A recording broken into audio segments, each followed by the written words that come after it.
এখান থেকে ছটফট করতে করতে করতে করতে করতে সেখানে দেহত্যাগ করলাম, মৃত্যুবরণ করলাম।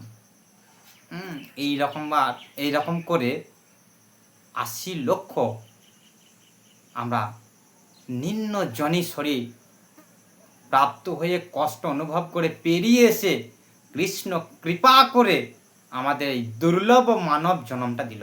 যাও, মুক্তি দিলাম, এই শরীরে এমন একটা শক্তি দিলাম, তুমি সব করতে পারবে, তুমি যা চাইবে।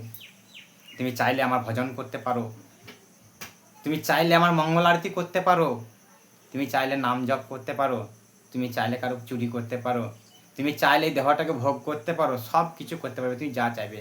কিন্তু একটাই উদ্দেশ্য করে দেয়া হলে শরীরটা, না তুমি আমার ভজন করে আর ওই দুঃখময় সংসার থেকে যেন চিরতরেভাবে মুক্তি হতে পারো,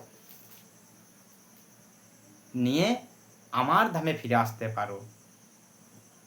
সেই জন্য এই মনুষ্য শরীরটা ভগবান আমাদেরকে দিল। শুধু কি যে দুঃখালয়ের ৮০ লক্ষ দুঃখের পথ, কত যে সাগর নদী কি বলবার, পেরিয়ে এলাম আমি, সত্যি তাই। তা আর যেন ওই জায়গাগুলোতে না যেতে হয়, তার কারণে যেন ভগবান অত্যন্ত কৃপাময় এবং করুণাময়। সেই কারণের জন্য আমাদেরকে ৮০ লক্ষ জনি ভ্রমণ করার পরও ভগবান কৃপা করে শরীরটা দিল। মানে আমরা আত্মপাপাচ্ছন্ন অবস্থায় ছিলাম, তাও ভগবান কৃপা করে দিয়েছে, যাও দিয়ে দিলাম, একটা সুযোগ দিলাম। কিন্তু সেই সুযোগটা এসে আমাদের সৎ ব্যবহার করতে হবে এই পৃথিবীতে এসে, বুঝা গেল? কিন্তু আমরা এই সৎ ব্যবহার করবো কিভাবে, বুঝবো কিভাবে? না, একটা কারণ বলছে, কৃষ্ণ ভুলিবারে যে জীব অনাদি বহিমুখ, অতএব মায়া তারে দেয় সংসার দুঃখ।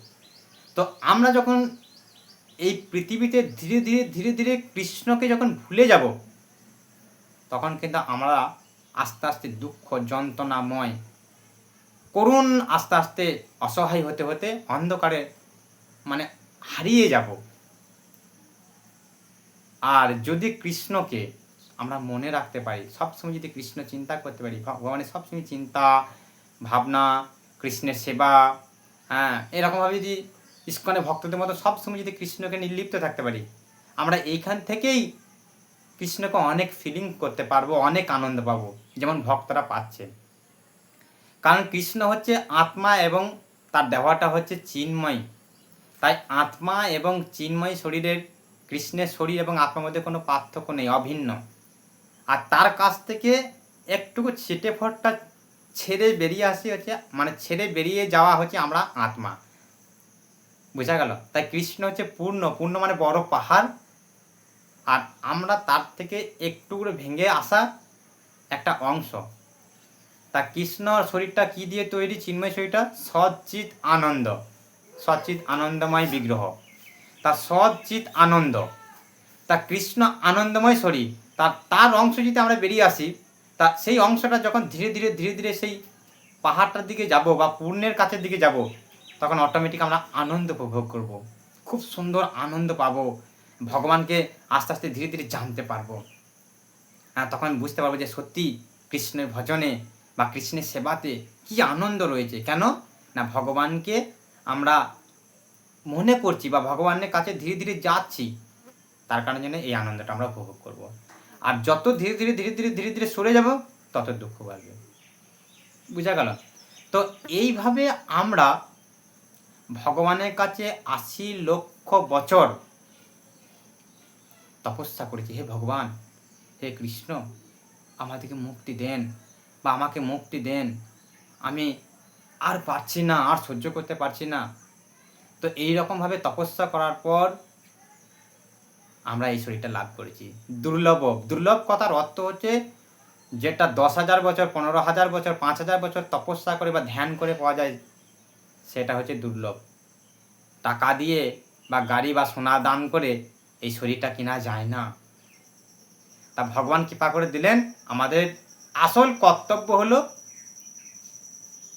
ভগবানের সেবা করা, ভগবানের চরণে মতি হওয়া, ভগবানের চরণে আত্মসমর্পণ করা, যে হে কৃষ্ণ, আপনি অনন্ত কোটি বিশ্ব ব্রহ্মাণ্ডের মালিক, সৃষ্টি স্থিতি বিনাশনা সব আপনার থেকে তৈরি, সব আপনার থেকে সৃষ্টি, তাই আপনি মালিক, আমি আপনার কৃত দাসের দাসের দাসের দাসের দাসের দাসানোর দাস, আমি আপনার কাছে আত্মসমর্পণ করলাম। তো যখন আমরা এরকমভাবে আত্মসমর্পণ করব, তখন আমরা সুখী হব। মালিক হতে গেলে হবে না, বা ভগবান হতে চাইলে হবে না। তো এই দেহ অবশ্যই কয়েকদিনের জন্য, এই দেহটা আপনারা সদ্ব্যবহার করুন, কৃষ্ণের সেবাতে ব্যবহার করুন, দেখবেন আপনারা সুখী হবেন। আর ধীরে ধীরে আরও উন্নত মানের শরীর লাভ করবেন। সব থেকে হাই লেভেল উন্নত মানের শরীর হচ্ছে চিন্ময় শরীর। যখন আপনি ভাগবত ধামের যাওয়ার প্রয়াসী হবেন বা যোগ্যতা অর্জন করবেন, তখন সেই শরীরটা পাবেন। আর তার থেকেও আরও একটুকু রয়েছে, জনলোক, তপলোক, ব্রহ্মলোক যখন যাবেন সেরকম পাবেন। শরীর হয়তো এরকমই থাকবে, কিন্তু এর থেকে হাই পাওয়ারের আপনি শক্তি পাবেন। এখন আমাদের কিছুই শক্তি নেই, শুধু একটুকু শক্তি, সেটা কি না, শুধু অনলি ভগবানের সেবা করা। আর আমাদের ক্ষমতা নেই, একটা পাহাড়ও তুলতে পারবো না, আর কোথাও থেকে এরকম ওরা চ করে উঠে কলকাতাও চলে যেতে পারবো না। কিন্তু যখন উন্নত মানের শরীর পাবেন, যখন স্বর্গলোকে যাবেন বা জনলোক তপলোক যাবেন, তখন আপনি মনে মনে যেখানে যাবেন সেখানে সাম চলে যাবেন। তো এরকম ধীরে ধীরে সর্বশেষ গিয়ে যদি পৌঁছাতে পারেন বৈকুণ্ঠে, তখন আপনি রেস্ট পাবেন। তার আগে আমাদের রেস্টে কোনো প্রশ্নই নেই, শুধু ভগবানের সেবা। তা হরে কৃষ্ণ, এই মনুষ্য দেহ লাভ করেছেন, কোনোভাবেই অহংকার করবেন না, মালিক হতে যাবেন না, ভগবান সাজতে যাবেন না, কৃষ্ণের দাসানু দাস হয়ে ভগবানের সেবা করুন, দেখবেন আপনারা সুখী হবেন। হরে কৃষ্ণ।